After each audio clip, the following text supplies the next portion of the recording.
Hey there, this is Jeremy Pearson, and I'm going to share a little bit of 12-step recovery with you right now.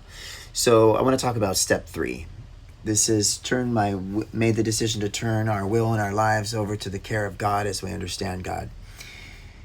Now, sometimes people think of this in a lot of different ways. One way that people can think of this is that they have to stop doing anything at all and become completely passive and just trust that God's going to do everything for them. That is not how step 3 works. Also, you don't even need to believe in God. You don't need to even worry about that. It's more just this. You can't figure everything out, and you already know that. And so you're going to make a decision to turn your will and your life over to the care of something, anything that can do better than you. Keep it simple.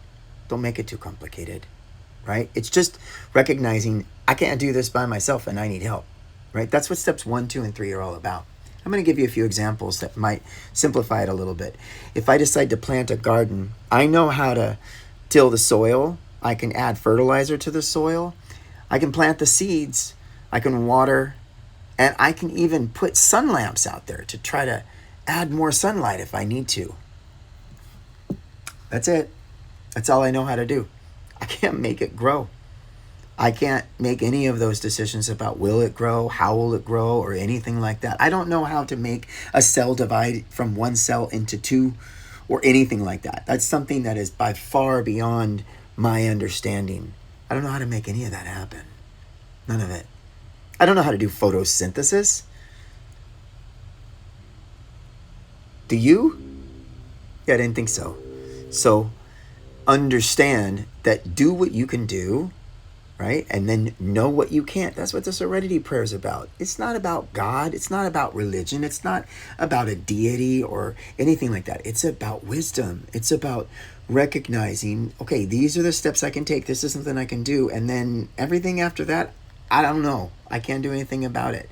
So absolutely, step 3 is an action step. Do everything that you possibly can. And then leave the rest of it up to the powers that be, whatever that is. I'll give you a few other examples.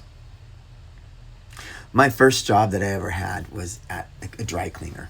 And I used to work at the front desk, and people would come in with their precious clothing, and they would say they have a stain on it. And I would say, great, what's the stain? And they would say, oh, I've got mustard on it, and I can't get it out. And I said, oh, so you're telling me that you tried to get the stain out? And they'd say, yes, I tried to get the stain out. My next question would be, what did you do to it? What have you done? What have you added to the problem? What are we working against here? Did you add a bunch of cleaner, and did you scrub it with steel wool? And you wouldn't believe the things that people, I added vinegar to it. All these different solvents. It's like, okay, great. So not only do we have to get the mustard out, but we have to try to counteract all of that crazy shit that you did to your precious shirt. Why didn't you just bring it in? So this is what our life is like. We've been trying, but all we've been doing is screwing it up. So at some point you realize you can't do it, and you take it to someone who you think can do better than you. So they give us their shirt, and we do our best, and then we give it back to them. And that's what it's like. I'm going to turn my will and my life over to the care of something that I think is going to do better than I am. And my will and my life is going to be returned to me in better condition than the way I turned it over. We do this also with the mechanic.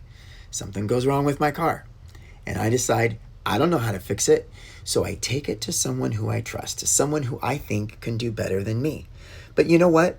If you don't trust that mechanic, you're not going to want to turn your keys over to them. You're not going to trust it. You're not going to have faith. And when they give you the quote, you're not going to believe them. You're going to think, I got to go somewhere else. I'm not going to pay that money to have you do that, because you don't trust them. But isn't it nice when you have a mechanic that you trust? I was recently talking to my friend about my dentist. I feel the same way about my dentist. My dental work is super expensive, but I trust my dentist. And people have said, maybe you should go someplace cheaper. I tripped on my words, but maybe you should go someplace cheaper. And I said, I'm not going to do that, because I trust this one. They've never steered me wrong. It may be expensive, but I trust them. I am willing to turn my teeth and my dental health and my finances over to the care of this dentist because I believe in them and I believe that they care for me and I believe I can trust them. That's what step 3 is like. So don't make it too complicated. You do it all the time. Just understand that you can't figure everything out. And once you realize you can't figure something out, that's when you turn it over. And to be honest with you, if you start turning things over sooner than that, you'll get a lot more help and support in your life and everything's going to be easier. So step 3 is just essentially asking for help. So don't overcomplicate it, okay? I think we have another video coming up soon about forgiveness. I've been thinking about it, so look for another video soon about forgiveness. In the meantime, if you think that this video helped you, share it with other people, or if you think it'll help someone else, share it with them. And remember to like and add some comments if you want to. I'd love to hear from you. Let me know what you think. And other than that, you know what? Be well. Be well. Take care.